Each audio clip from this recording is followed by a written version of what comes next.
appreciate your support of our webinar series.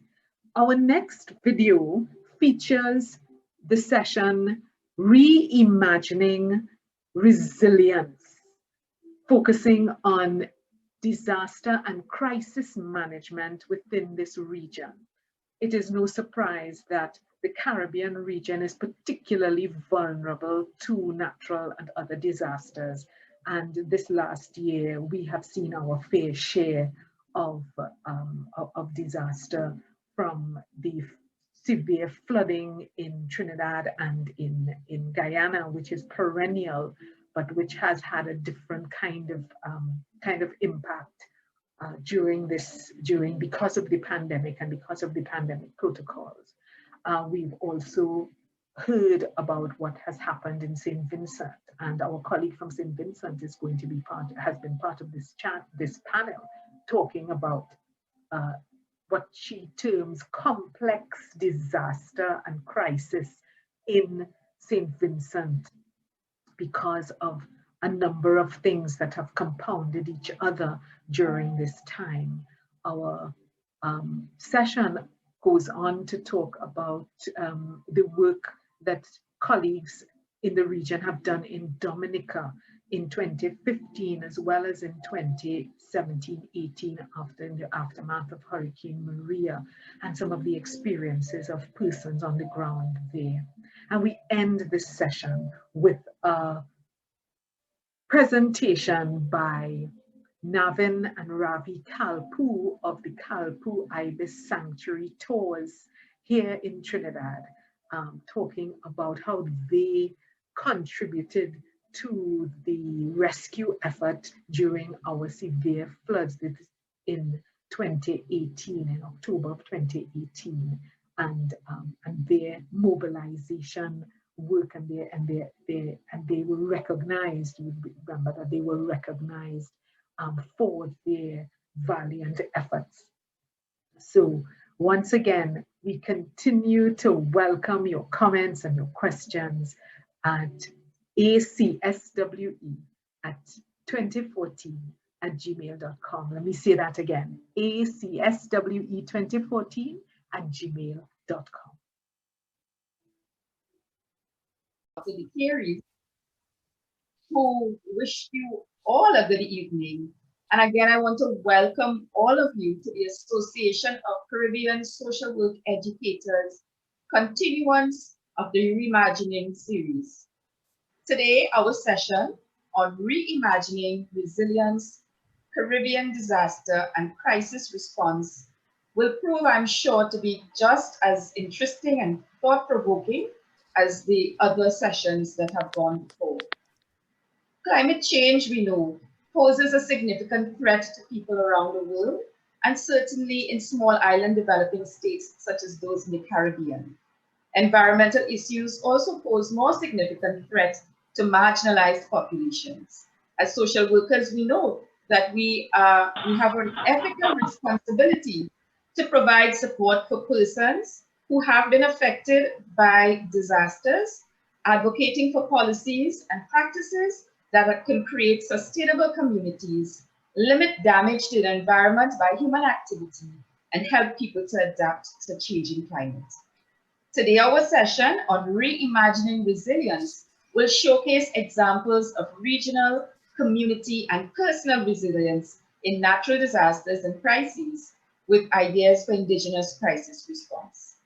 I am very pleased to be the moderator for today's session, and I would just like to encourage all of us that as speakers are making their presentations, that you are invited to post comments and questions on the chat.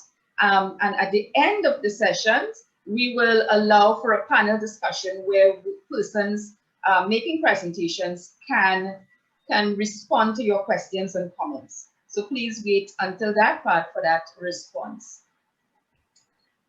So again, I welcome all of you. And I want to especially introduce our presenters for today. Our first presenter is Dr. Deborah Joseph. Dr. Joseph is a lecturer in social work and the coordinator of the social work discipline at the University of the West Indies, Cave Hill. She is also a clinical social worker who has been working with individuals and families for over 15 years. Her research interests have been national and regional in the field of HIV and AIDS, environmental justice and sustainability, domestic violence, and women in fisheries. She is a research consultant with the Non-Injury Center at the University of Huddersfield. The center conducts research on domestic violence in the Caribbean as well as internationally.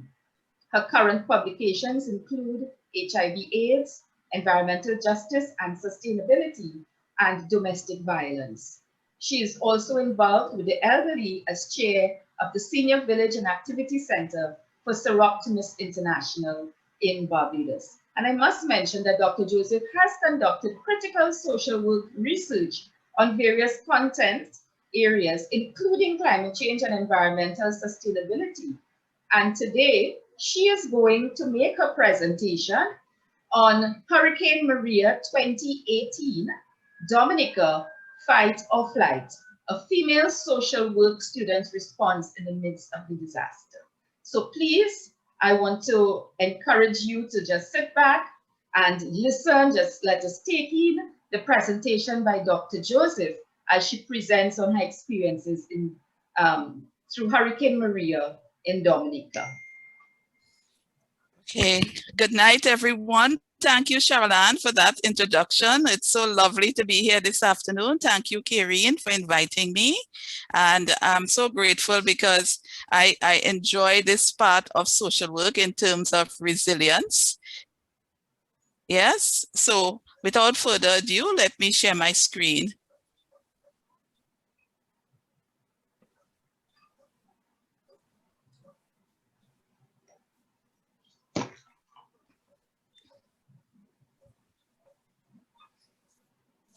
Okay. Good afternoon again, everyone. Welcome and thanks for having me. Now, I just wanted to give a background in Dominica. Dominica is known as the nature island of the Caribbean, and they have approximately 365 rivers. They say maybe you can bathe in one every single day of the year. And during Maria in 2017, 90% of the structures were destroyed, and 2 years of economic output was held back. And in 2018, Dominica passed the Climate Resilience Act. Imagine that, a small island with a Climate Resilience Act. And it came into effect in January 2019. So far, the economy has grown by 9%, and they have rebuilt 500 homes and 1,000 are on the way. So what we are seeing is they are saying Dominica is on track to become the world's first hurricane-proof country. So that's good news for Dominica. Now, this case study is about a family, a female-headed household and her 2 children, and as they prepared for Hurricane Maria. Maria intensified rapidly on the 18th of September, and its maximum winds were 257 kilometers per hour. It was termed the first Category 5 hurricane to hit the island. And Dominica is a mountainous island of about 70,000 people, and they lost all communications after the disaster. So you can imagine what was going on there. And let's see what the Prime Minister of Dominica said then. His roof and all went in the hurricane, right?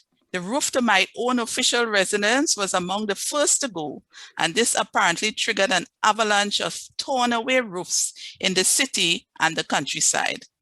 Come tomorrow morning, we'll hit the road as soon as all clear is given and see, make an assessment of the situation. The case study, the family of 3, a mother and her 2 children. This is a female-headed household. The mother is an agro processor. She grows cassava and arrowroot, and she makes farine for sale. Yeah. So The aims were to ascertain a family's preparedness for a hurricane, to look at resilience in the midst of disasters, whether you're going to fight or flight, and the recommendations to help for the future. And I must say that this family, they fought. They fought. And I want to emphasize that sometimes in social work, we use trauma. And we get accustomed to the word trauma, but you know, this really went into in depth as to the type of trauma these persons encountered while being alone in a home and hearing their roof, you know, leave the building.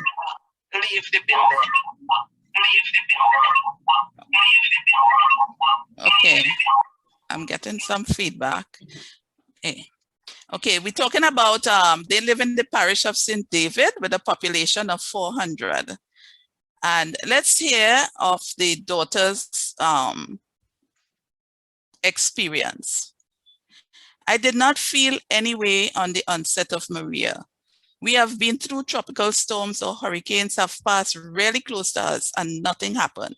So I was not worried about a hurricane at all. I mean, it would come and it would just go just like every other time.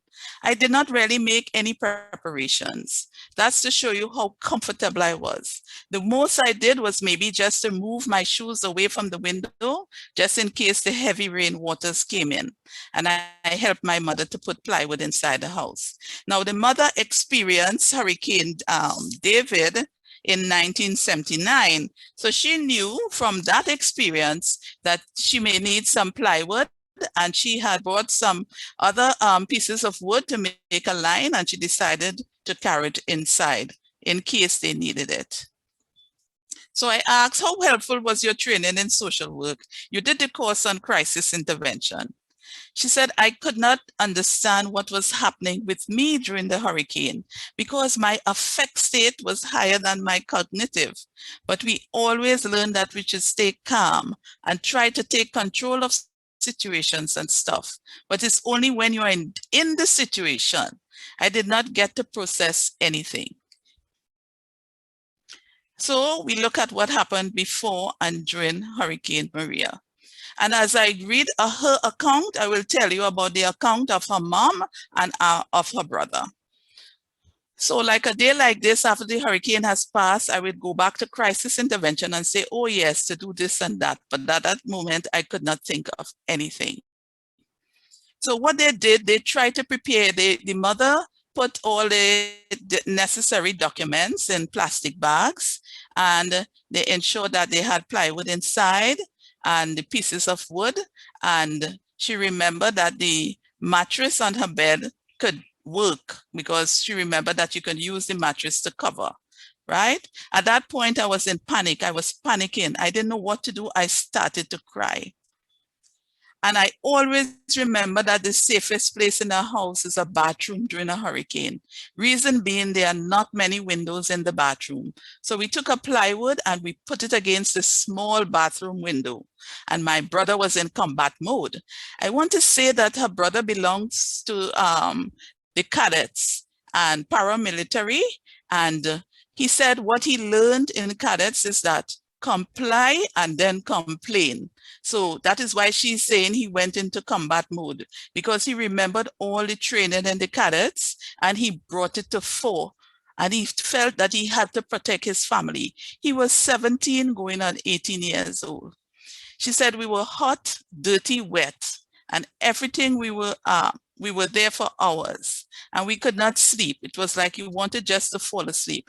They were in this bathroom from 8:30 p.m. to 4:30 a.m. in the morning, covered with the mattress. They were so hot.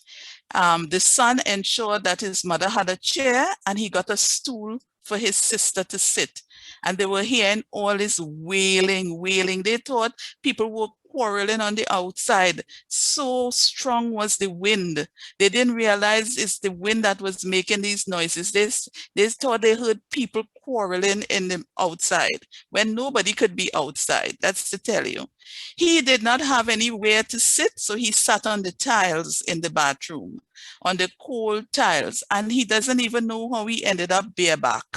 And after a while, they saw him and they realized he was going to pass out. They had about maybe 2 bottles of water and they told him to sip something. So he was so engrossed in protecting his family, you know, and ensuring that they were safe. And being in the cadets gave him that, you know, some of that coping mechanism and that training that he had to help. She said during Maria, she started to regret a lot of stuff. I regretted not preparing. I regretted not packing my books. She said she decided to pack some stuff and she threw it under her bed. Not knowing, and the water was rising. She said, why would I do something like that? Why would I throw or put things for safety under my bed? And the water is there. It's like if I wasn't thinking clearly at all. Yeah. She said, I regretted not packing my clothes. I regretted a lot of stuff. The food that I bought in the store that day, I left it on the table. I just regretted a lot of stuff. And at some point, we started hearing things, so we thought we were maybe just disoriented. We would hear people calling. We would hear like somebody's walking in the house. And it was the wind just howling because the windows started to pop. They just were hearing pop, pop, pop. And she said, imagine my bedroom window was the first to go. And she started to cry. Imagine my room is no more. You know, that sort of way. And then while they were in there, the toilet was backing up. They were hearing the popping noise coming up from the toilet. And they were saying, oh my God, let's hope and pray that that water doesn't overflow and come through into the bathroom.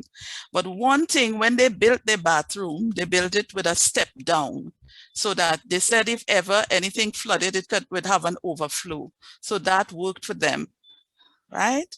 So she's saying everything was just, we were losing everything in seconds. Everything was just, everything you never expected was happening. So it was like everything we built, everything we acquired over the years and tried to make for ourselves was gone. And all we had was just each other. That's all we had. So after the hurricane, they walked through the house, and at that point, it was still raining. It was raining nonstop. And I made a video and took some pictures of everything, because now is the time you can actually see, wow, what happened? Yeah? It wasn't a home anymore. It wasn't the home that she knew. Everything was dirty. The walls were dirty. The roof, the part of the roof went so you could just look straight into the sky. The beds, the carpet, everything soaked. Well, the carpet in certain parts of the house were just ripped. The chairs, like someone just took them and threw them in a corner, and they was galvanized, they were broken glass, the fridge was destroyed. All the bucket of water we collected was dirty. My room, everything, chest of drawers fell, broken glass everywhere, and the whole place was flooded. So how did you feel when you saw that situation? She was asked. She said, hopeless, hopeless when she looked at it. Now, the mother said she was sort of apprehensive before, but during the whole situation, she was very calm, you know, because she realized that she had to stay calm during that situation.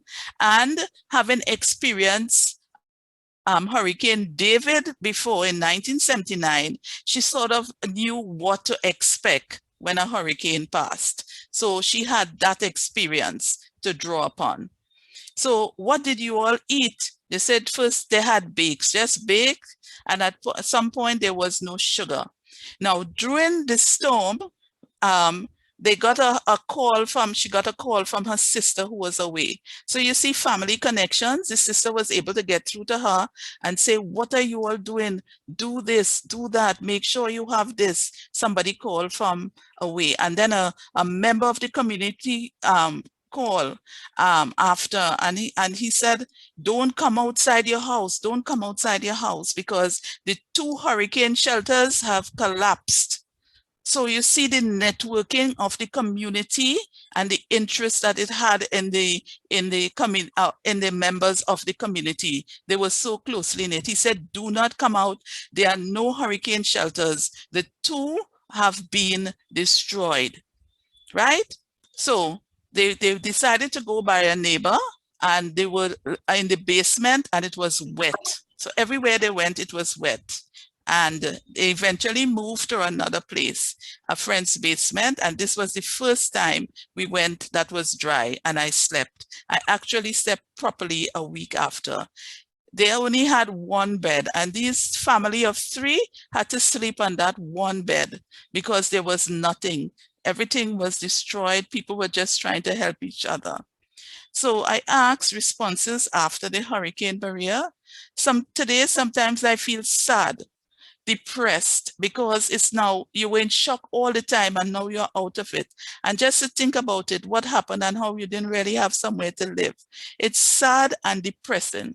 But at the same time, I'm happy that all of us survived. And we have friends who took us in and are helping us to live normal lives again. And that is why I want to emphasize a sense of community, which is so important with climate change, environmental sustainability, and in disasters. In retrospect, she's saying, before the hurricane, I could have prepared. I should have prepared. I should have bagged all my clothes and put all my books and, just take everything and try to keep them safe as possible. Store food better, clothing, electronics, and all of that. And maybe put some plan in place for it. For if something had happened, like I would be prepared for it. She said, I asked, do you need help? Yes, I do need professional help, because at some points I would just stay and just think and just cry about the situation. And it's like, I don't know what to do next. Likely, like, what's the next step? And it's like, when I came here, the first thing, okay, everybody was like, what are you going to do now? What next? I do not know. And I asked her, what are the roles for social workers before, during, and after a hurricane?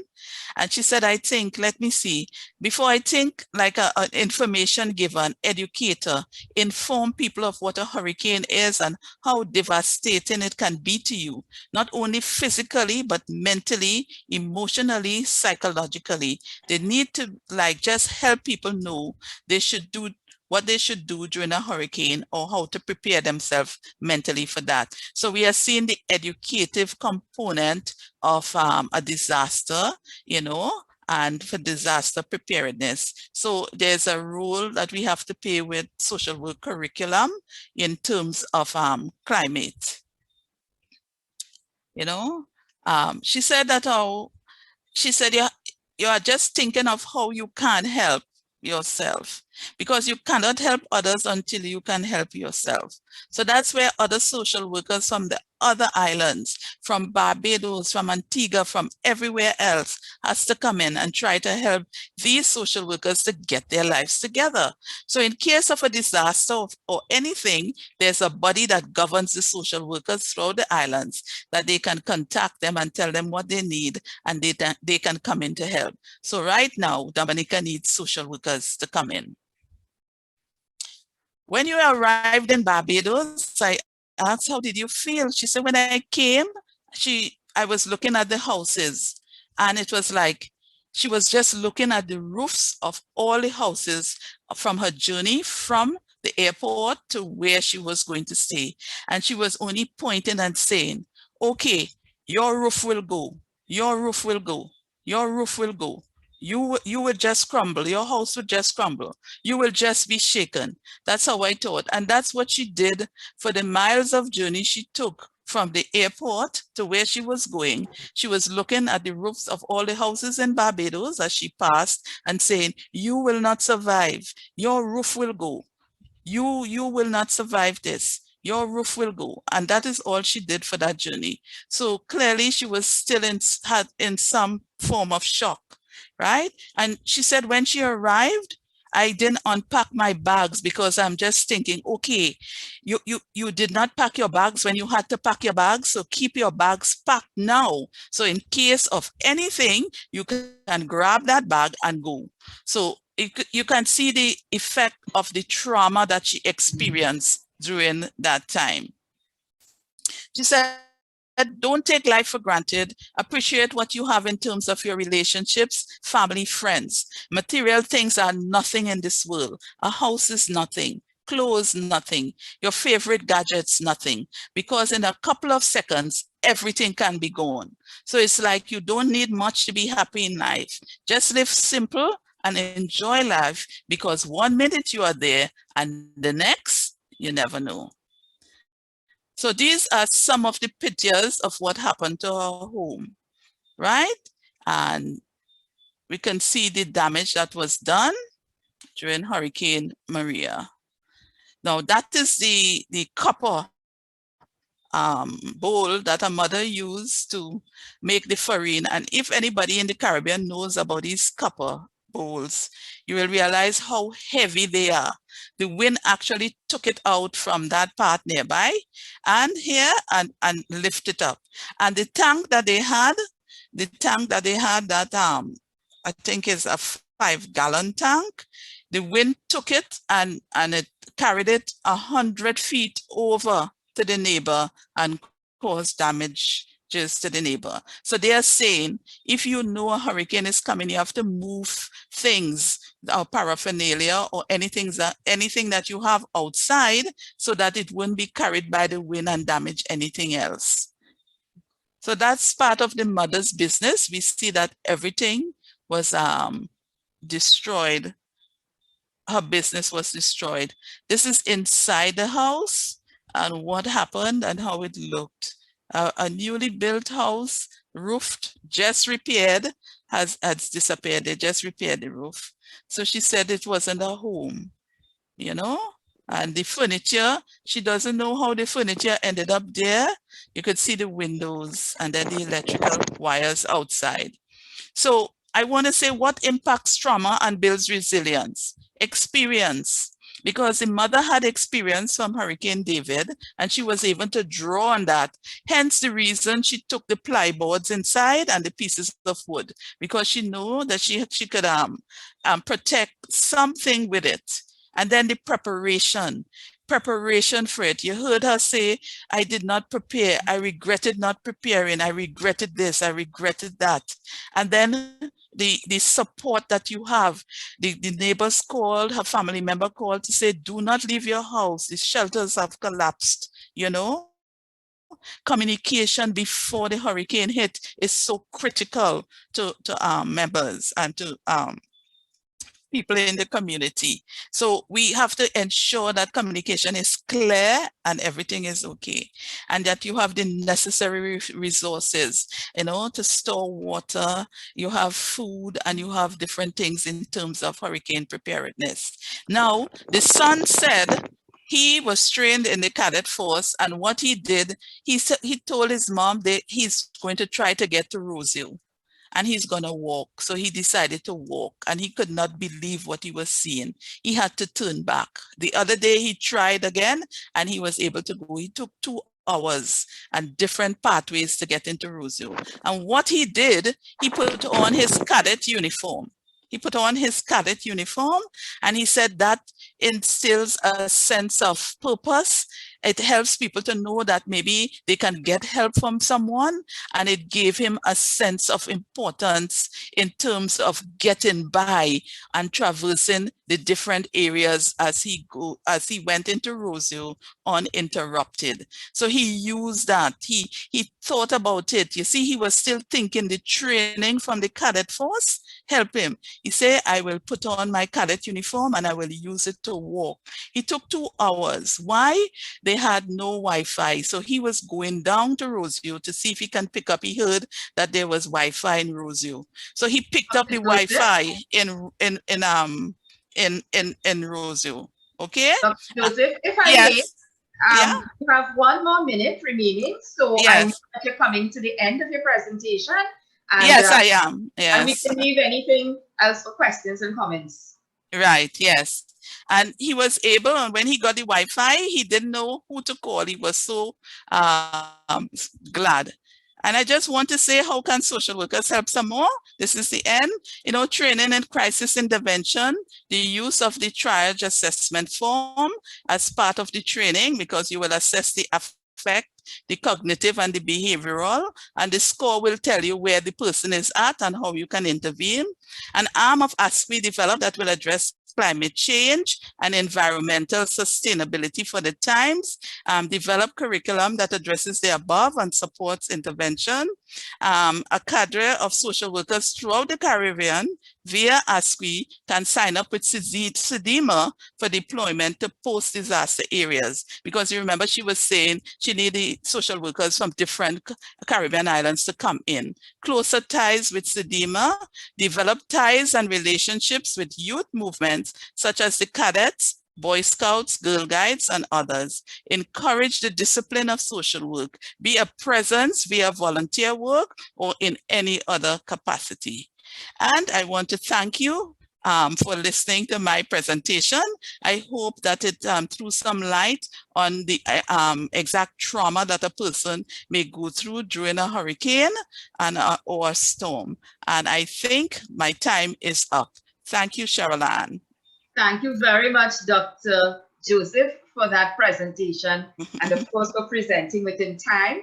I want to, of course, highlight some of the things that really impacted on me, and that is the way you use and amplify the voices of your participants in your presentation.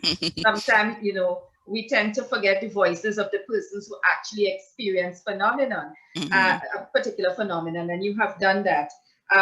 Also, your presentation focused on the importance of preparation and experience in prior disasters, the need for support, and you spoke to the types of support that would be needed, the need for communication, and the building on the resources, skills, and abilities that one may have towards working and alleviating some of the destruction caused during a disaster. And I also want to, of course, emphasize, or maybe just kind of restate what you talked about, because you ended in such a wonderful way in telling us as social workers what are some of the imperatives for our social work practice, which include training in crisis intervention, creating or building of community-based organizations and NGOs to support themselves, and of course, building a cadre of workers so that we can be deployed to assist those in need. So thank you very much for your presentation. And I know that persons will be putting questions and comments on the chat, and I want to encourage you all to do so. It also gives me great pleasure as the moderator to now introduce our next speaker. Our next speaker is Mrs. Alding Shillingford. Mrs. Shillingford holds an MSW from the University of the West Indies and is currently a candidate, a PhD candidate also with Mona University of the West Indies. She is a trained social work professional with 22 years of experience in higher education, project management, grant writing, and grassroots community development in Jamaica and the wider Caribbean. Her practice areas include building resilient communities, sustainable development, university community partnerships for development, and post-disaster community-based psychosocial support. In the area of service, Mrs. Shillingford has designed and managed several community-based interventions to meet the needs of inner-city preschool children. She was instrumental in designing, and she is also the coordinator of the regional service learning program called the Caribbean Internship Program, which is now an established partnership between the University of the West Indies, Mona, Cave Hill, and St. Augustine campuses. This partnership has resulted in approximately 280 graduate and undergraduate students being placed in social service agencies throughout 6 countries in the Caribbean. Through her supervision of students on community practicum assignments, she has contributed to both student and community learning. As a result, many local communities have developed projects, gained funding, and improved their capacity to manage their development. Today, Mrs. Shillingford will be making a presentation entitled A Storm Called Erica, which will discuss a community-based post-disaster psychosocial support service learning program. Without any further ado, I would like to welcome Mrs. Shillingford to make her presentation. Good evening, all. I am so happy to be here.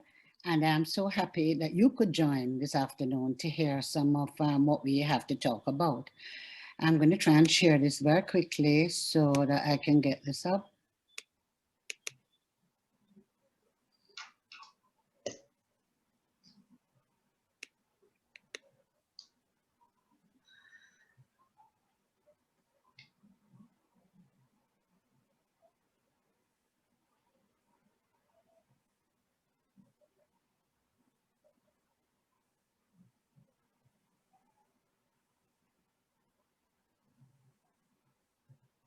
It's taking a little time, but in the meantime, I can tell you a little bit about it. So it is a storm called Erica, Lessons from a Service Learning Community-Based Psychosocial Support Post-Disaster Response. And it was a paper that was published in 2020 in the Journal of Service Learning for Higher Education. And the three authors include persons from the social work unit at the University of the West Indies, Mona, myself, Aldine, Nicola Williams, a and Lita Allen, a past lecturer who is now a trainer with the Red Cross in Jamaica. And as you heard before, it is, hold on a second, give me 1 minute. I just want to tell you what the paper is about. I'm trying to see where to go to the next slide. Hold on.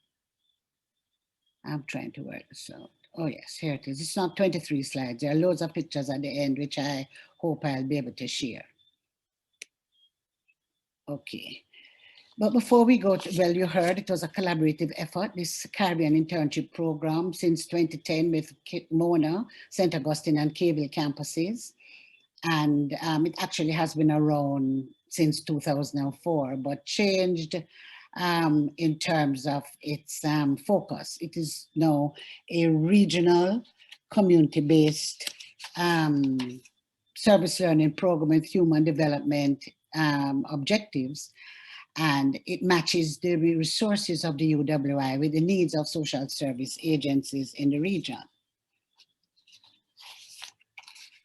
The paper itself is about students' experience. So we're going to talk about the experiences of students that were assigned to the various countries. And in particular, we're talking about the one in Dominica in 2015. We were there for tropical storm Erica, and where they had over 30 deaths and major infrastructural destruction. It really reveals the experience of hazard of events and the types, redefine the types of support that is needed by agency and communities. It also is about, it revealed preparation, pre-disaster preparations dynamics, which must be understood for there to be effective post-disaster recovery. So there's also reveals that there's need for the social work program, as Deborah said before me, to know, consider using its curriculum, improving on its curriculum to meet these changing needs.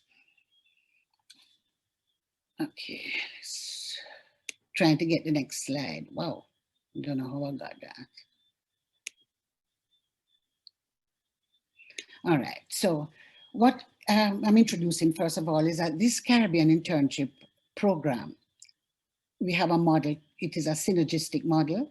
It reflects a philosophy of human and social development based on a practice framework of systematic community capacity building programs focused on meeting a wide range of social service needs throughout the service learning experience.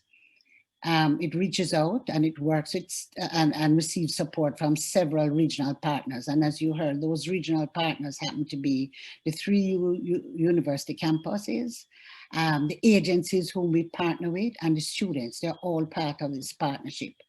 So the partnerships, as we see it, the emphasis on partnership is also very critical. So we want to look at service learning itself. It is a pedagogical model that intentionally integrates academic learning and relevant community service.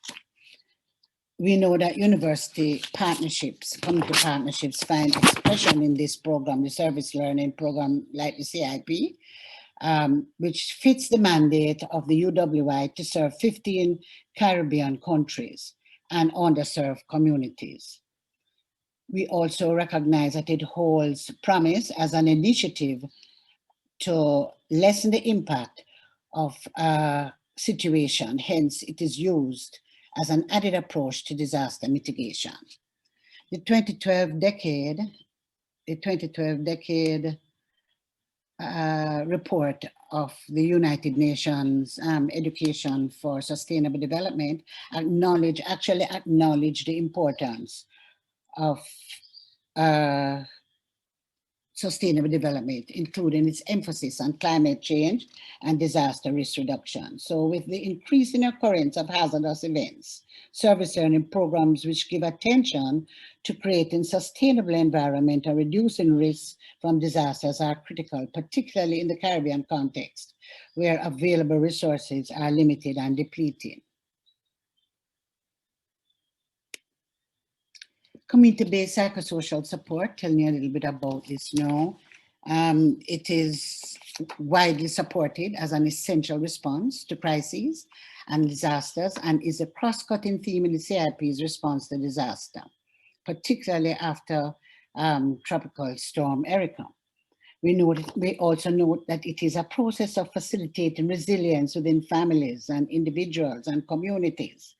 And it enables families, communities, individuals to bounce back from a crisis, the impact of any crisis that they may feel. We also know that it pays attention to the person environment concept and adopts a psychosocial support as an integrated, holistic, basic concept which is based on systems theory. Dominica, just a short, you got some from Deborah, so I won't be long on this one. 28.8% population poor in Dominica. Dominica is largely dependent on agriculture, export of services, and nature tourism. All were significantly affected by Tropical Storm Erika in 2015 and, of course, in 2018 by Hurricane Maria. Dominica experienced negative growth of 0.3% following this event. We also know that the preferred support of governments is they usually provide for infrastructural and economical assistance.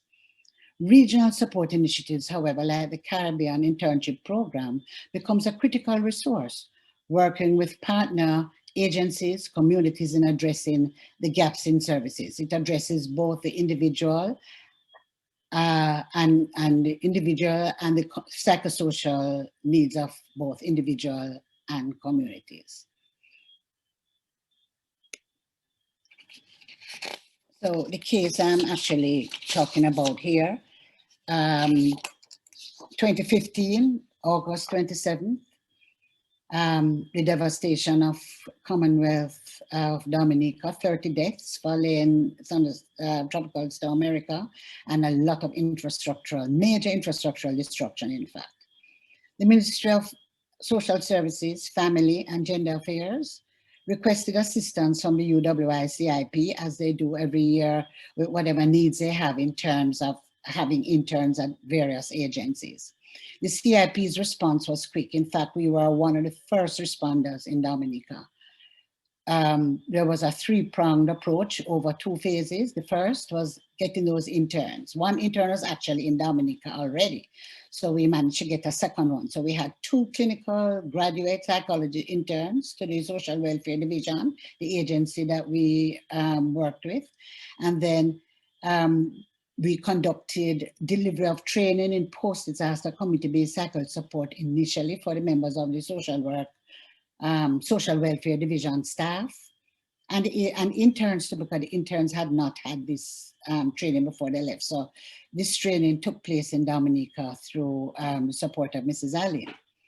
Phase 2 I would say about 6 months later, which is usually the time, 4 to 6 months for phase 2, we deployed a graduate of the community practice master's program of social work to work with and train the employees of the local government division of the ministry and also residents of 2 communities targeted. Use of reports.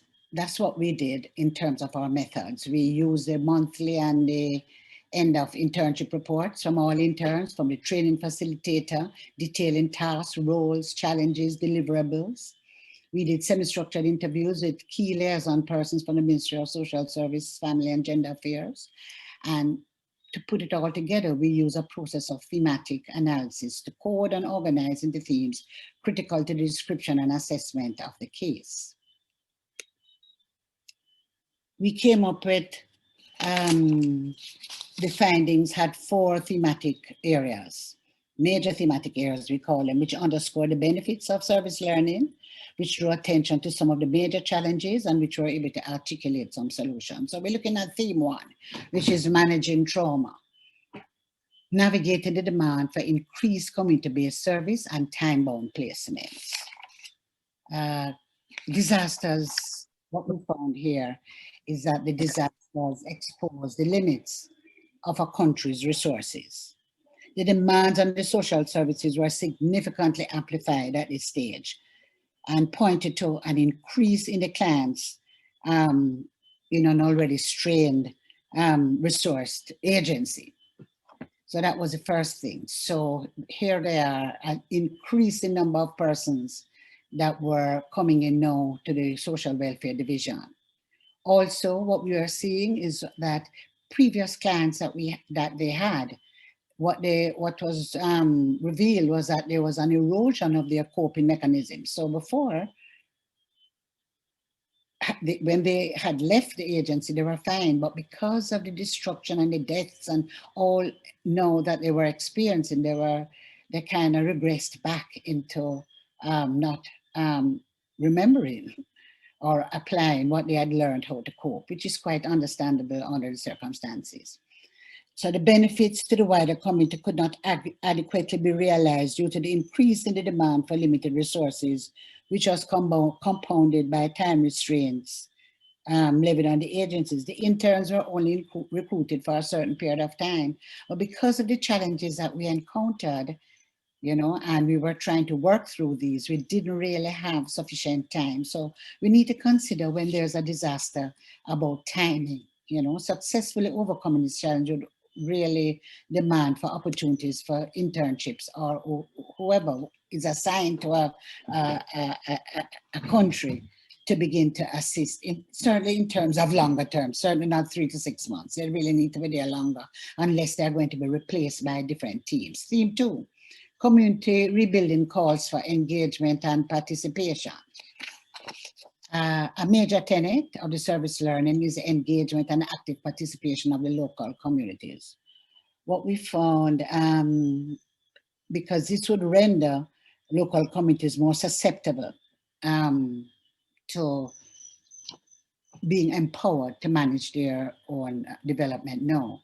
What was definitely revealed though, was that there was a pre-existing, this was part of the challenge, pre-existing lack of confidence of the community in the local, in terms of its local institution. There was a lack of confidence. There were lots of issues with the village council that was set up to meet those in needs. They believed that the councils were ill-equipped to manage their affairs, and they believed that those appointed to serve lacked the required skills. But the underlying issues that came out was the lack of trust, the poor communication, the weak relationships, which all resulted in low social capital. So the capacity to respond, therefore, we are saying, must be enhanced through strengthening existing social capital and incorporating strategies and techniques that stimulate the local capacity. Limitations were acknowledged also at the agency level. In the capacity of the agency, the local government agency, to provide the services to the community. So we are seeing where recommendations are made for some critical partnerships with the development agencies.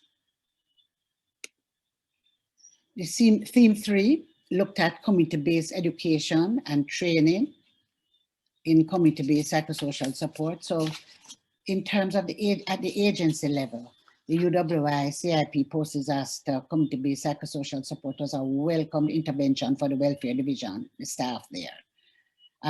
As far as the communities were concerned, when we did get through challenges with one community participants welcomed the training, which afforded them an opportunity to explore their capabilities and prospects for honing new skills that could help them restore some semblance of normalcy to community life.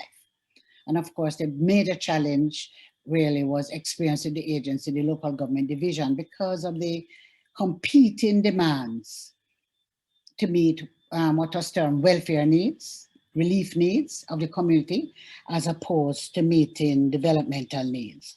They found very little time to, for us to provide the training that was supposed to be done.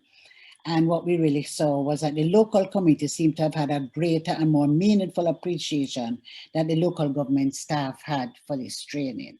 So that really needs some big attention.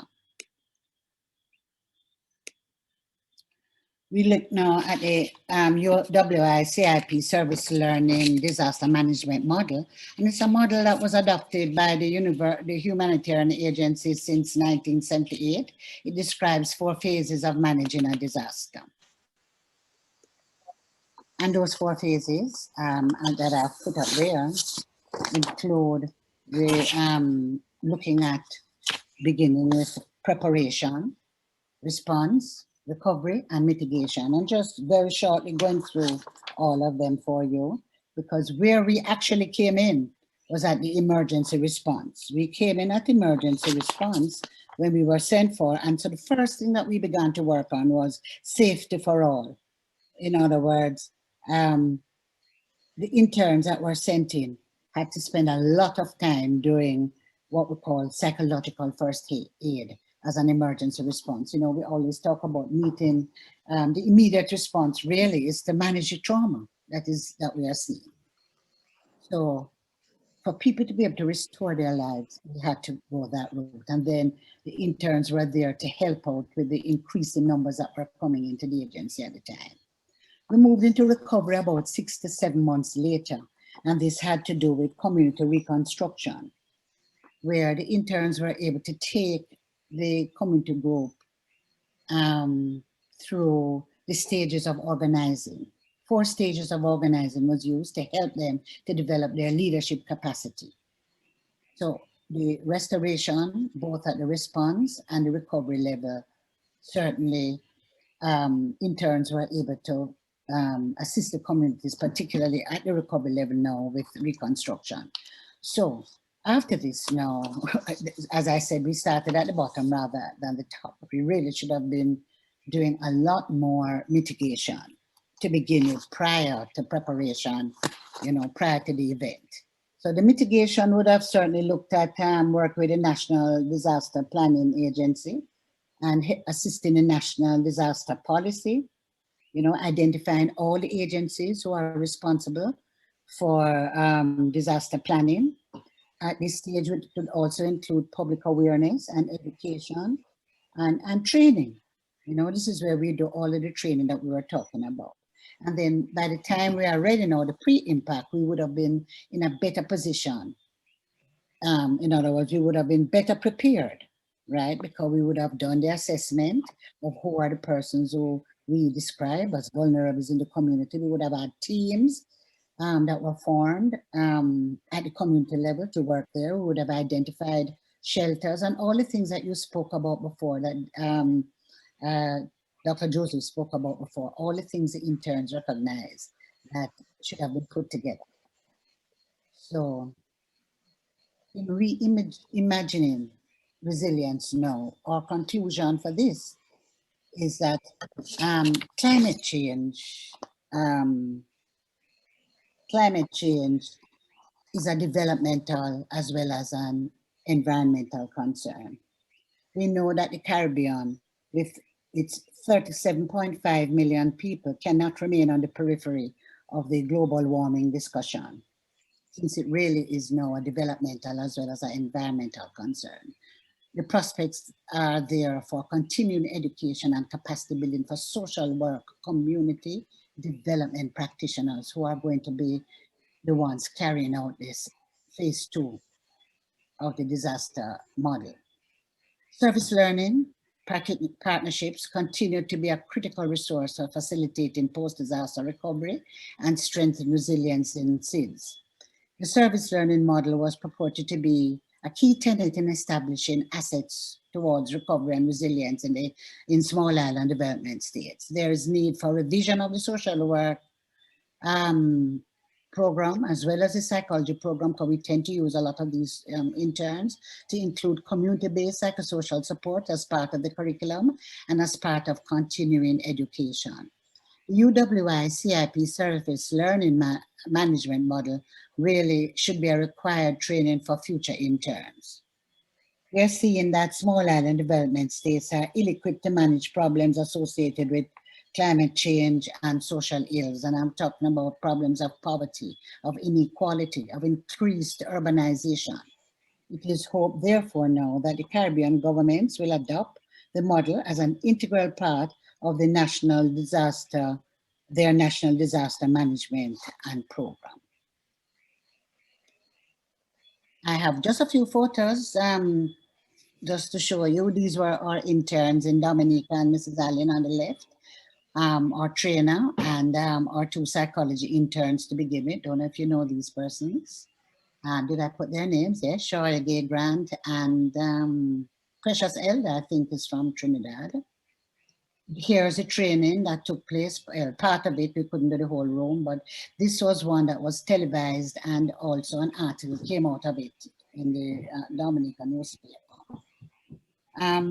What else we have? We have a community group benefiting from capacity training, and the rest of the slides are just CIP. I'll just run them very quickly, but I've finished. I thank you all. I hope that I was able to impart some knowledge, and look forward to any questions you have. So thank you very much, Mrs. Schlinkford, for such an engaging presentation. We thank you for your provision of the background of the synergistic model for the Caribbean internship program, and your discussion around the themes of managing trauma, the need for engagement and participation in community rebuilding, community-based education and training in community-based psychosocial support, and also a discussion of the disaster management cyclone where the CIP students intervene. And we especially thank you for discussing the implications for social work education policy and practice as it comes, pertains to reimagining resilience. So thank you very much for your engaging presentation. And I want to encourage everyone, if you have a question or comment for Mrs. Schillingford, you can place them on the chat. And during the last part of our discussion today, which is the panel discussion, the panelists will be able to answer those questions or respond to the comments. So I am now moving on to our next presenter. Our next presenter is Ms. Roselle Solomon, who holds a bachelor's in social work with a minor in social policy and a master's in social work, both from the University of the West Indies, St. Augustine. She is currently a social worker in the Ministry of Health, Wellness and Environment, St. Vincent and the Grenadines, working in the National HIV/AIDS Program, Mental Health Services and Disaster Management. She leads the Ministry of Health's psychosocial team and has been focusing on psychosocial support coordination on the National COVID-19 Task Force and the recent Mt Souffriere eruptions. I must also mention that Ms. Solomon is the president of the Social Workers Association in St. Vincent and the Grenadines. Today, her presentation is entitled Resilience in a Pan-Eruption, the Tale of St. Vincent and the Grenadines. So without further ado, I would like to welcome Ms. Solomon to make a presentation to us. And I encourage all of us again to put questions and comments in the chat. Ms. Solomon. Good evening, everyone. I'm hoping that you can hear me clearly. I was having We some are internet hearing you. issues earlier. Wonderful. And I am trying to share my screen. In the meantime, again, thank you for having me, and St. Vincent and the Grenadines. We are here and we are ready to present. I'm presenting on behalf of us. And so let me get into sharing my screen. I think Zoom is misbehaving currently, but we'll get it working.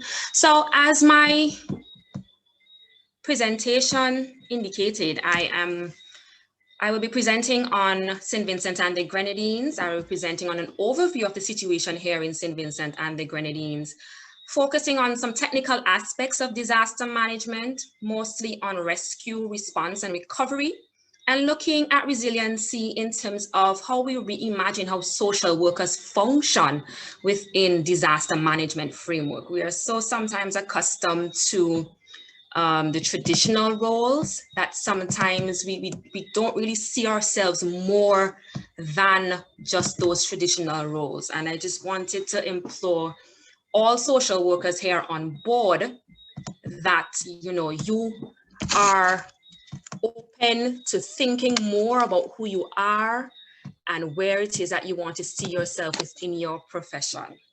So let's get this ball rolling. All right, I think, right, wonderful. All right, so it's taking some time.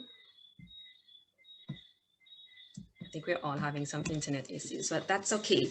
So here in St. Vincent and the Grenadines, wonderful. All right, so this is a little snippet about St. Vincent and the Grenadines. We're a 32 island nation, 8 inhabited islands. We gained independence in 1979 with a population now of 111,000 or so. We do have a small community of indigenous peoples, descendants of the Black Caribs, who we called Garifuna. And like all the other Caribbean countries, we are prone to natural disasters. For example, as was stated earlier, the effects of hurricanes. And for us here especially, we are prone and vulnerable to volcanic eruptions. And just to add that St. Vincent and the Grenadines, we are actually smack dab in between 2 volcanoes, one on our mainland and one situated under the sea called Kickham Jenny between the Grenadine Islands and Grenada. I'm hoping she stays asleep. When I said pan eruption here in St. Vincent and the Grenadines, we are not just dealing with one hazard. We have been grappling and dealing with several hazards within the past year and a half. And I'll move through them to give you an idea of the weight that has befell on our shoulders here in St. Vincent and the Grenadines. We are all aware of the COVID-19 pandemic, and our first case was here on March 10th, 2020. Since then, we've had 12 deaths and now 254 active cases for our small island. The psychosocial issues that came out or that has been coming out from our COVID-19 pandemic mirrors the rest of the world. We are having our social issues. There's unemployment. Our hospitality industry suffered. There are those vulnerable populations who suffered in isolation. There are individuals who became frustrated and anxious and were just at a loss in terms of what's happening to them and their families. Mental health conditions were exacerbated as those with pre-existing mental health issues, you know, they fell under the weight of what was said earlier: unemployment, frustration, anxiety, and that loss of support and being able to move around freely. With COVID-19, we had obviously our individuals who were positive, and they too had their own issues. It was really hard being able to touch base with our positive patients, and you're hearing them, they cannot breathe, and they're talking about all their issues. And you had to understand that they themselves are going through all the issues from prior: unemployment, frustration, anxiety, and now they're having their own physical ailments. So let's move. We're in COVID-19, we are traversing, and then boom, dengue outbreak. The onset of our outbreak began June 2020. with a spike somewhere around September to November. Since then, we've had about 1,874 confirmed cases and deaths related to dengue, with the sadness that there were children who perished because of the dengue outbreak. And with that, there was fear and anxiety and grief attached to the dengue outbreak. Our children had to change their school attire so that they won't be as vulnerable to the mosquitoes. And it was a bit frustrating for parents, for the children to have to adapt to this. So COVID-19, dengue outbreak. On April 9th, 2021, approximately 8:45, I was standing in my veranda and a phone call came in. Roselle, look up. As I went outside and I looked up, this beautiful, majestic, scary plume of ash is in the air. And I'm looking at it like, you cannot be serious. This is really happening. We've heard stories of this since I was a child, and now this is happening before me. I went inside, a tear came down, and I said, it's time to work. I got up, went to work, and as I am coming back home on the left, that Souffriere there still erupting. And it seems as if the more I got home, the closer it became to me. Later that evening, she erupted again on the right with the different colorizations. And later in the night, there were sparks of lava looking like lightning inside of it. La Souffriere is located north of our mainland St. Vincent. It erupted explosively in 1902, 1979, and 42 years later in 2021, effusively and then explosively. 20% of our population was displaced, or evacuees went to public and private shelters. Since then, no known deaths. So think of it, COVID-19, dengue outbreak, now a volcanic eruption, with all of us having to work within COVID-19 protocols. Complex emergencies, pan-eruption. Here is a diagram of our hazard map here in St. Vincent and the Grenadines. The red and the orange zones were evacuated. So it's like half the country had to leave and now reside in the lower half. And this is just a pictorial view of basically where people would have to go back to rebuild and to recover. Just a little bit after the eruptions, because we're still in active phase, rains came. And with the rains, there was flooding and mudslides, and other people too suffered who weren't even affected by the volcano. They too had to be placed into shelters. Post-eruption issues, destruction of property and livestock, intense ashfall, toxic sulfur emissions, bothering people's senses, separations of families, displacement within your own country, isolation and dependency. Here we have just recently a home being destroyed from flooding. Rains came, brought down some pyroclastic material, and this happened. So you can imagine or thinking, how am I going to rebuild from this? We did a needs assessment. Our technical working group did a needs assessment with regards to evacuees and how they felt being in the shelters. And this is just a synopsis of what they would have said. And we did male, female, adult children. They were frustrated, worried. They were anxious. Some had intimacy issues. Listen, we all human beings, we're adults. We're accustomed to have our little love obsessions at home, but now you're in a shelter. What you're going to do? There was fear. Children were missing friends. They wanted to go back to school. There was loss of property and livestock, and people just did not know what the future would hold. Our situation here became a humanitarian emergency because our internal resources weren't enough to deal with the situation. So local, regional, and international aid, included UNICEF, PAHO, Israel Aid, Red Cross, everybody came in. And what we did as a function of the Mental Health and Psychosocial Technical Working Group was to collaborate and coordinate services so that there would be no duplication and to vary resources. We are talking now about the response and early recovery phases, because that's what we're in now, early recovery. Still no all clear, but early recovery. Psychological first aid was part of the process so that we will know where people are at and the services that they would need. Protecting people with severe mental health disorders, it was paramount, as we do not want to exacerbate. We want to put prevention measures in place so that those who may be stressed or having issues will be able to get those resources, to get those help. Collaboration and coordination is key, was key, and will be key if we are moving forward with recovery. And again, community support. How important is community support? So now we're at resilience. And we're not talking about starting resilience from scratch. It's about strengthening resilience, as we have gone through so much as a country in the past years. We would have had floodings, children dying from drowning, etc., and flooding that would have already devastated some communities. So we're talking about enhancing, building, strengthening resilience. So we're talking about a link between good mental health and resiliency. With good mental health, you're good coping strategies, you're able to deal with situations, and that builds resiliency. Strengthening social connectedness, building existing networks within our communities, mapping and identifying our needs and resources. And when it is that we're focusing on community support and community resilience, listen, we want to make sure that communities form an identity.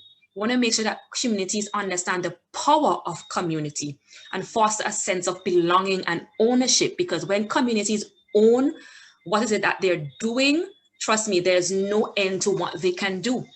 We are building networks. We heard earlier about service groups. Within certain communities, there aren't service groups, and therefore we need to make sure that we have groups within our communities, NGOs, church groups, wherever, where people can access help, where resiliency activities are met, and also promoting different levels of support.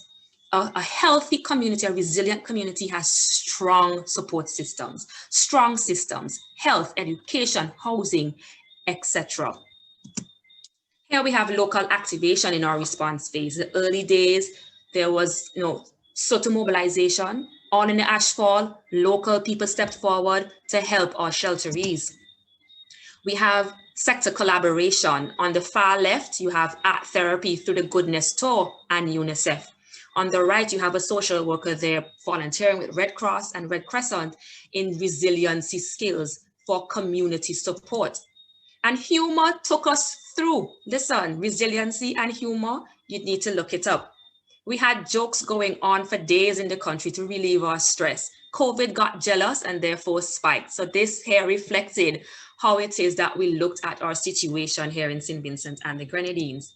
And again, if you were friends with anyone in St. Vincent, the Shabbat jokes ran through, because he told about his experience from being on the mountainside when the volcano erupted, and that turned into memes and reflection. We want to make sure that we understand that vulnerable populations had to be dealt with. And our mental health team, we looked at developing a program called Let's Talk Hope. We created a safe space for persons to address their coping issues, identify needs and linkages, identify mental health signs and symptoms, and also facilitate discussion on recovery. Everything that you need for resiliency and recovery is in us. It's in us, it's in our communities. And here we have shelterees talking about how they can utilize community, how when it comes to family and children, their concerns, and how they can use their own support systems within their communities to help them moving forward and in the event of any other hazard. This year, Social Work Week focused on Ubuntu. I am because we are, and this is the essence of community support.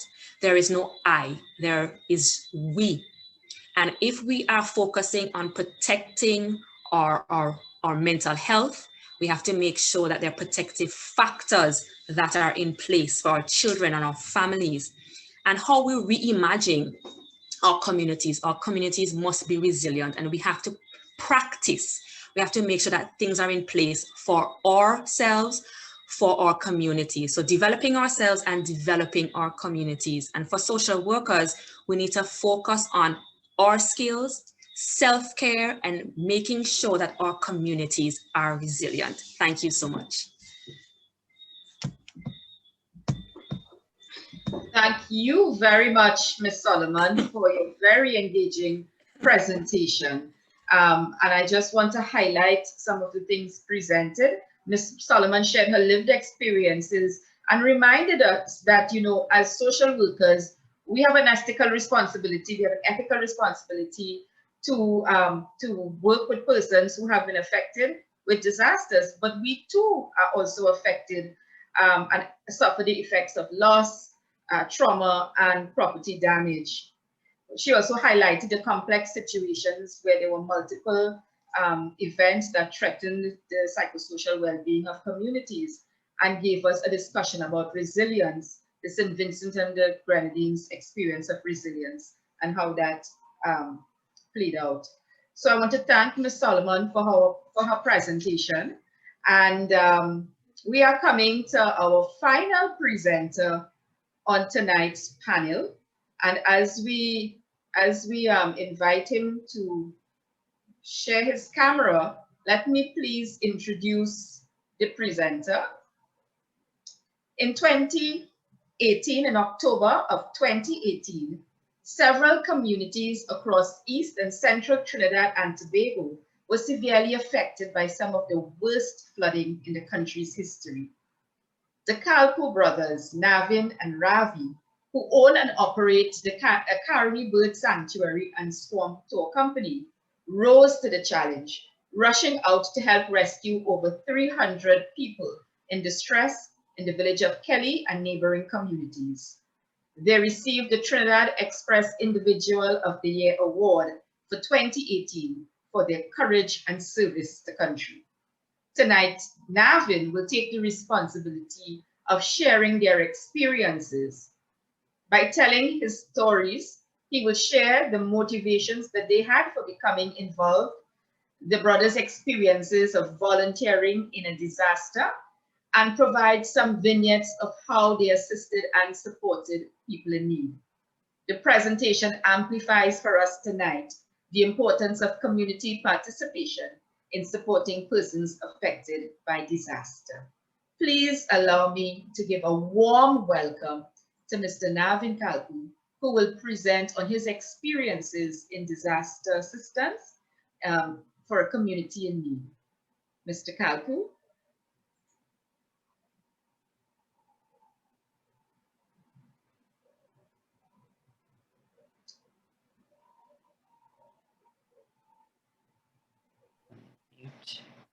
All right, great. Good night, Caroline. Are you hearing me? Yes, we are hearing you loud and clear. All right, great. Thank you so much for having me. And after listening to all our guest speakers tonight, wow, I'm blown away too as well. I'm here tonight to share my little story, and I'm surrounded by so many brilliant people. But the main focus today is community resilience. Guys, I have this story, yes. And this story is something that I would always say, what the older people say, you get to learn a lot of stuff from experience, from life lessons learned. Yes, I'm a tour guide in the Caribbean Bird Sanctuary. Me and my brother, Ravi, we have always been tour guides there. We are third generation tour guides, started with my grandfather, my dad, and then us. And being in the bird sanctuary, we're always around water, driving our boats. And in the swamp itself, it's approximately 40 square miles. And these rivers, because it's linked with the sea and the great tides we would have operating in these small channels, it takes a lot of skills to maneuver these big boats around. But we never thought one day that this skill, other than just being a tour guide, would come to play in rescuing people. We never thought of that. We were into our rainy season in Trinidad and Tobago. And like Trinidad, and you would know, when the land is very saturated, you would actually any additional rainfall, we would encounter a little flash flooding. And it's a norm for us to get these little flash flooding. We actually got a media forecast from the news saying, hey, we are into a yellow alert, maybe an orange alert. And you guys might be in for some serious flooding. You should start packing and preparing yourself in case of an emergency. Stock yourself up with your food and water supply.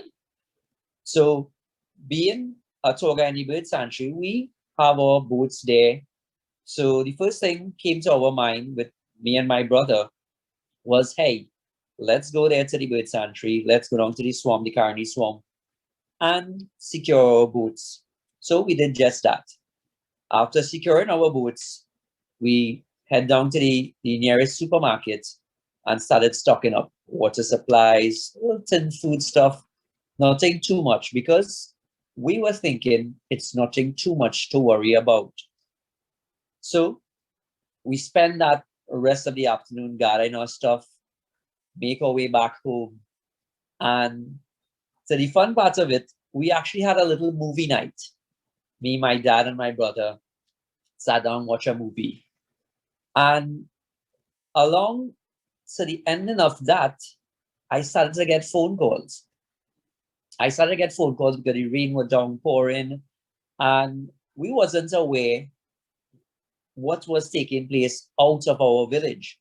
So I'm getting a phone call and I'm sharing this experience of one of our customer, close friends, Priya and Arun, calling us and telling us, Navin, the water levels are rising. And I'm saying, Arun, how high? And he's like, it's so high, I'm actually thinking about putting the dogs and them on top my hylocks. And I'm like, you're joking. Is it that high already? And he's like, yeah, it's high and it's getting really, really bad. I'm like, okay, sure. If you can go to higher grounds. And he's like, well, the only thing higher right now is to go on top of the van. So I said, well, Arun, hear what? I'm also an honorary game warden. I don't want to overstep my boundaries. Let me transfer this information to the fire officers, to the game wardens, and see if I can get some help coming your way. I did just that. And after an hour period, Arun called back together with countless calls of this water rising. And it reached the point where he's telling me, Navin, I am on the hood of my Hilux. It's a new brand Hilux. And I don't care if I dent up the hood of the Hilux, but I'm thinking we need to jump to the roof. And I was like, Arun, can you take a couple of pictures and share it for me on WhatsApp? Let me send it to the authorities and show them that this is getting really bad. He did just that. I forwarded the pictures to the fire officers, and they're telling me, Navin, we have our hands full. I'm like, okay, so we reached the part Arun actually had to make us swim for a ladder where he could put the ladder from the top of the vehicle to the house to actually make his way onto the roof of his house. And I'm like, take your time. Let me see what I can do. And within corresponding with him back and forth, morning cleared. And when I made that call once more to the authorities, I said, hey, guys, it's getting really bad and I'm getting so much phone calls. They said, Navin, we have our hands full. Can you guys help us? If you guys can help your neighbors, do just that. Because I don't think we can reach anywhere close to that area because the calls are so much. So with that said, my brother Ravi, he is one of the guys that loves to be over prepared. He starts getting the first aid kit, fire extinguisher, life jackets, life rings, and he started to pack all the safety equipments. I started to gather extra fuel, and we made our way to get one of our boats at the swamp. We made a couple calls and we got the military to get the big truck to get the boat over our highway, because that was the only thing stopping us from getting to those villages.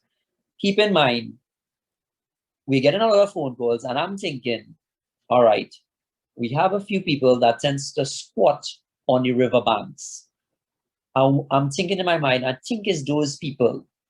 And Rabbi, let's go fast. Let's carry some extra food supply, some water, and get them out, and we'll be back home before lunch. We made our way there, which is Kelly Village, which is central of Trinidad and Tobago, more centralized. And when we get there, I'm calling Arun on his phone, and I'm, Arun, where are you located? And he's telling me, Scenery Trace, and you need to come down, you need to take a right and take a left, and he's giving me directions how to reach to his house. And as I enter the street driving the boat, because everything is flooded, and I'm talking about we were driving the boat at that point in time to the beginning in about 5 feet of water. And as I make my way down that street, which was Scenery Street, I'm seeing that that water level is getting higher, from water being above the cars to the water starting to reach the roof of these people and them. And it's not only Arun that called me, there's people that don't even have a cell phone anymore. And I'm looking at my brother Ravi, and I'm like, Ravi, this is not a few families on the riverbank. This is a whole community. And what we are going to do, what we're going to do with all these people. And we said, here, what? Let's evacuate them to higher grounds. That's the most we can do. And the community center, I remember passing the community center and the school out at front, and that was actually higher grounds, and it was dry there. So the vessel that we have, I would normally use roughly around 12 to 15 people on that vessel. But when we started to load people onto the vessel, no family members wanted to leave, they get left back behind. So we had to juggle around how we were fitting people and who we leaving back to come back for. And we started to do trips one after the next with everything from their family members to their pets to their household items. And trust me, they did not have much household items. I did take a couple of pictures. Those are the pictures you guys are seeing now.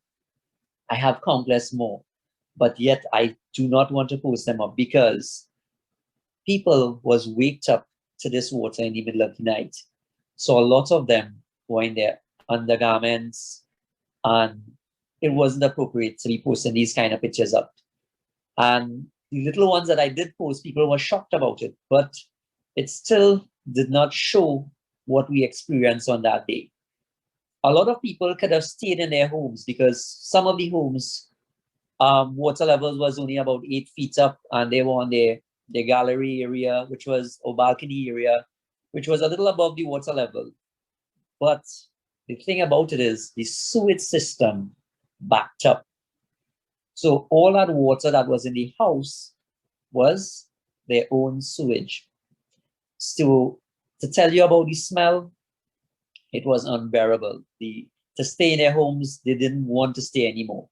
So people started gathering what they could gather: jewelry, money, little papers that are significance for them, and started to make their way out. I remember my brother asking an old gentleman, do you want me to close the door as we're going back? And the man was like, close the door for what? There's no one left out of the village anymore. Let's just go. Let's just go. And that's when it hit me. It hit me like a ton of bricks that this guy didn't worry about all his valuables anymore. It was more about surviving. Hunger, yes. We started to get so hungry and drained. And finding the strength, we was in a position that we just couldn't say no. It was just, let's get them out as fast as we can.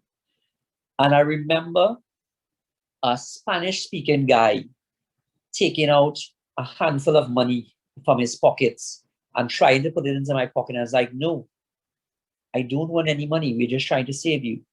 And he luckily enough, he asked me if I wanted white oak. For the ones who don't know what white oak is one of our rums that we locally have here. He wanted to know if I wanted a bottle of rum. And I told him, no, I don't. But if I can get something to eat, would be good. I dropped him out and his family straight out by the community center with the boat. And we came back for a second trip. And when I made our way back there, that gentleman was standing there. He bought a box of Valley energy bars and 4 Lucozade for us. And keep in mind, I couldn't communicate with him. I was giving him sign language. I was telling him thank you. And he was hugging me and telling me thanks so much. And me and Ravi survived on those Valley bars and Lucozade for the rest of the night. Yes, we started off in the morning and end up into the following day, just evacuating people. All this time, we didn't know that everybody with their phones were taking pictures of us, videos of us, and we were being blasted on the news, on social media. And that's when the calls start pouring in. Guys, I could go on and on tonight about what happened that night. But we spent that entire night just evacuating people. This is where community resilience came in, the second day. I remember that second day trying to get my phone to charge from a neighbor right there. And I sent a message out on social media. Hey guys, I'm trying to reach to all the families that I can, but my phone battery is running dead. And I'm trying to get the calls and messages as fast as I can. And a friend of mine and colleague and neighbor, Revan, made his way to me. And he bought this power pack, this solar power pack from Sewa TT, where he said, Navin, you can charge your phone and it's waterproof and it has a light and use this. And he brought food for me. And I said, Revan, can you get the message out to our family members and our friends? Because we are bringing people out and they're coming out with little what they have, mostly jewelry, money, and what they can grab up, little clothes. They have nothing to eat. And Revan took that message and brought it to my community. Guys, my community is very amazing. Very, very amazing. My mom and my grandparents are responsible for that. They have done so many things with my community in helping everybody out. From every little things that they can do, helping out, buy school books, weddings, prayers, you name it, they would help out and always come together. That team of ladies are amazing. My neighbors, everybody in my community is so amazing. When it's come to coming together and doing anything from cultural events to sports day to anything. And this is where they rose to that challenge. When that message went out to them that we needed help, and this is the help that we needed, they started to make cheese-based sandwiches. They started to make pilaus and whatnot. In the space of a couple hours, I got the call back from them, Navin, I'm going to make my way with 900 meals, followed by 500 meals there. In that small space of time, I had 1,500 meals to deliver to all different families that were still in their homes, and even to the ones that we rescued, together with clothes and anything that we could have to keep them comfortable and warm. Guys, that team was amazing, amazing, amazing. Again, we were blasted on the news and social media for everything. I made a statement that afternoon where I said, hey guys, I am feeling so soft-hearted to know that we are in a natural disaster here where everyone is losing everything. And this is where we need all your help. It went into the third day in where the water started to go down and where we normally would see where all the damages are. Tears, I think we might have a second flood with the tears that was coming out of people's eyes. From parents crying for books for their kids because they spend so much money just buying books for the upcoming, for the students of them that is coming for the next semester and whatnot. They have lost everything. They were crying for books. They were crying for support. They were crying for help, for everything. And when I got that message out, Tony Chow, who is a superstar in our country, everybody would know him as Chinese Laundry. He was a soca star. He runs a radio station. And they too, together with Marsha Montano and Caribbean Strong, reached out to me and said, Navin, we hear you and we are coming. And they came with their entire team, together with everybody that volunteered, all the community members, everybody volunteered, and started to go out there. We heard the cries from what they needed, like food supply. They had nothing to sleep on. They just wanted something dry to sleep on. So mattresses was one of the things they would cry for. And everything started to come from all around. We were encountered with a different problem at that point in time. We encountered the hoarding problem. People lost so much that they started to take more than they need. So we had to go and visit homes and family members where we would check them and said, hey, you have a family of 4, I can give you 2 mattresses and food supply to last for a couple of days, and we're going to revisit you. Of course, we did. We took all the information down, who were there, what they need, if they're elderly people, they need drug supply like pharmaceutical stuff, who are suffering with diabetes, whatnot, who had child, who had children who were pregnant, everything. So we can guide people and the help in the correct direction. We went on for that entire week, pointing help in that direction. And that is where I was melted by the downpour of help from Trinidad and Tobago and our neighborhood, our countries around. We had so many countries started to volunteer, pour their help, pour their support. And people from all around the world started to send their help, their donations. And under my house transformed, my house and my neighbor house transformed. When I came home, I had an entire assembly line making packages. And fast as packages were coming in, supplies coming in, they were going out and reaching out to the people that we could. We tried our best for that entire week, making sure that the people who really needed the help got it. We had some honest people that was telling us, hey, I am good.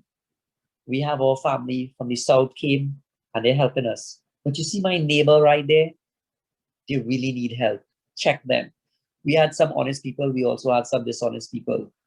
But nevertheless, we had something that I never thought I would ever have to encounter in my life, that I would never, all the training of driving boats all over, or the knowledge my parents would teach and instill in us of coming together and bring strength in numbers and everything like that would come into play. And it's like what Miss Shillingford said, if you're more trained, and these are where the training would normally come and kick in, and it kicks in without you even knowing. So when you can get your family members or you yourself to get some sort of training under you, trust me, when things like this pop up, it is the biggest thing ever to come to save in your life. We went out there and did the best that I possibly think we could do. We were drained after that entire week, where I actually had to tell guys, hey, we need some extra help. We need some extra help. And that help just keep pouring from side to side to side. We revisited people going through the entire months go ahead, because we were leading into auspicious occasions, leading into Diwali, into Christmas, and a lot of families were still shaken up, still trying to recover, and we were trying to reach out to them. And I think when I really broke down in tears is when we got that award. When we got that Express Individual of the Year award, we got the phone call. They said, hey, we guys, we're giving you an award. We got award from all around, all the different villages, all the family members. They were giving us little plaques of tanks and whatnot. And we are humble little tour guides in the Caribbean Bird Sanctuary, and we always do what we can do for our community and our fellow neighbors around. But when we got there to get that an award, they had a plaque above with the people from the years before who got the Express Individual of the Year award. And when I look at the faces that were there, Wendy Fitzwilliams, just the name of a few that was there, everybody who won gold medals in the Olympics first and everything, and they were playing this thing across the screen where all these people did something great for Trinidad and Tobago. And then at the end of it, they put, I saw the screen go across and it's a picture of me and my brother. And I could not hold it in. I really couldn't hold it in. To know that our names are actually going up there with the legends of Trinidad and Tobago, it was something I still can't even explain to you, or words still can't come to me for that. And yes, we got that an award, and I'm so thankful for it. But as I said at the beginning, you learn a lot of lesson from the experience you get out there. And I have learned so much of being prepared for natural disasters, for hurricanes, for flooding and whatnot now. So much that I can share with you guys. But as all the speakers before me tonight, yes, you have to be prepared. And your neighbor is your keeper, your first response. Your community is your first response. And I would close in saying, yes, community resilience starts with your neighbors around you. And this forum here tonight is showcasing community resilience and doing so much to uplift that and train everybody around Trinidad and Tobago and the Caribbean. And it's such a positive thing. And I'm so glad to be part of this positive thing that is going forward and building and strengthening community resilience. And I'm saying thank you guys. Thank you, Sherry-Ann, for having me here. And this is my little story that I had to share with you guys today. Thank you, guys. Thank you very much, Nav and Kalpu, for your most engaging, enlightening presentation. I think I just need a few seconds to breathe out and to take in all of the lessons that all of the speakers and more so you have done, and how you have really wrapped up most of what persons have said. And you see persons are putting on their cameras and applauding you. And your brother, my good friend, your brother Ravi as well. And please do convey our sentiments and our love to him. I know you're leading the presentation, but you speak on behalf of both of you and your family. I want to thank you for sharing your experience and really emphasizing for us the power of community, which was a central theme that kind of connected all of the presenters, all the presentations here today.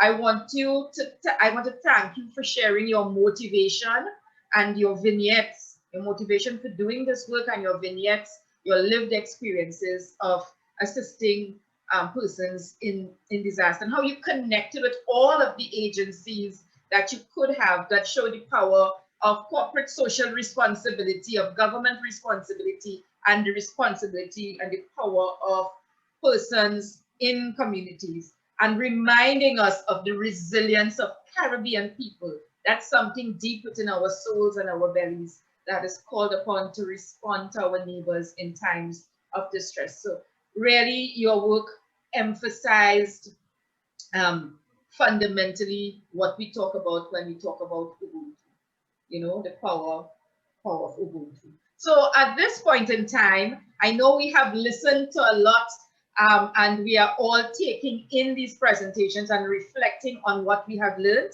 But there are some questions on the chat, and I want to especially introduce to you Miss Samantha Thomas, soon to be Dr. Thomas. She's successfully defending a PhD in social work.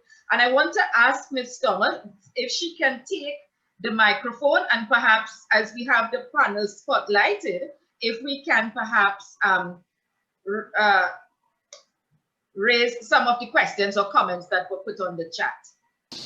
Sure, thank you, Dr. Budram, and good evening, everyone. Questions? I'd like to start with Roselle. Roselle, good evening and welcome. There is a question for you from Clemencia, who asks, sometimes in post-disaster, women and girls are at risk of sexual abuse. Was this a social problem in St. Vincent?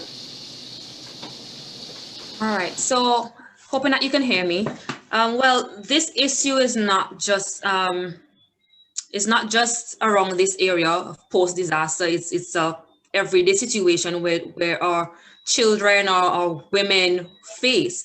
But there were some instances where there were issues of assault, but I can't say to the extent of an increase. But there were instances where persons were vulnerable and they were assaulted. So those were taken care of. Even through COVID as well, there were instances where domestic abuse, sexual assault, these issues, reared its ugly head. But it's endemic. It's part of, sadly, it's part of our daily work, daily culture that we are trying to definitely reduce, and to make sure that our children and our females are safe and secure even during disasters. Thank you for that, Roselle, and I hope your question is answered, Clemencia. The next question is from Simone. And Simone would like to know, she asked, she wanted to volunteer, especially in Trinidad, and she wants to know who she should contact. So I'd like to direct that to Ms. Joseph. I think you spoke about volunteering and you spoke about SEDIMA.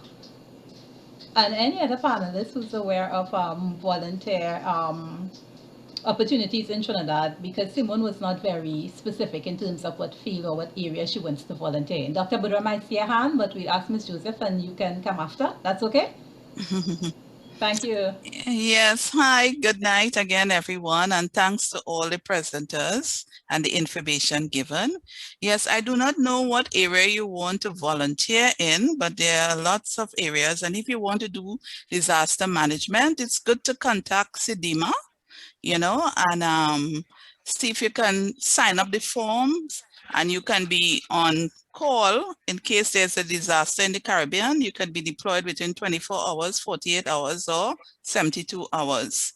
So that's one way that you can help, and they will call you, and you will be part of a team that will go to the Caribbean country that will have, would have experienced that disaster. That's what I could suggest in terms of disaster, in the Caribbean and volunteering in that way. Yeah. Thank you, Dr. Joseph. Dr. Budra?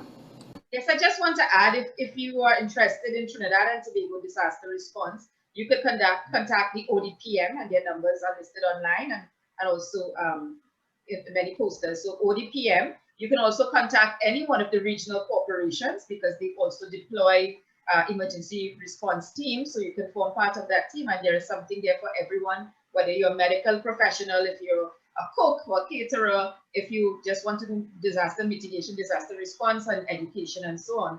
And then listening to Navin and Ravi and how they have come up on disaster response, there is a place for community-based organizations as well. And if you think that there are like-minded people like you, then there is the power to link with those agencies and create a community disaster response team yourself. Thank you, Dr. Budram. The next question is from Commissioner Nicole, and I'd like to direct it to all the presenters. The question was, did any of these traumatic natural disasters give rise to depression and suicide in the population? Were there reports of depression or suicidal ideation in children and youth?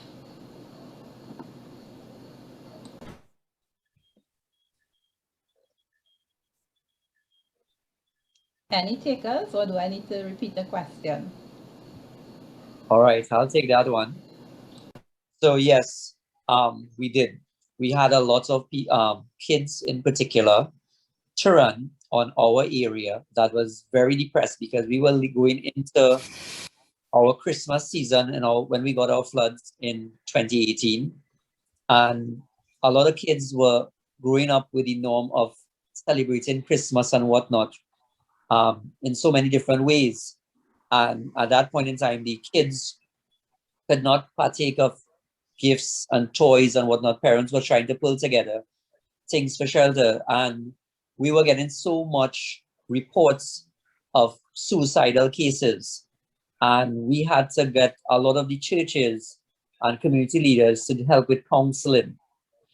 And we had actually a group of them in particular that had to go around and meet up with these different kids and groups and reach out to them and, hear their points of view, hear what they had in their mind, and give them that little counsel and just to answer that question, yes, we did have a lot of them, and not a little, but a lot of reports of family members reaching out to us that we need to talk to their kids, need to talk to my husband because he doesn't know where to turn anymore, and they're looking at the way out is the wrong way out.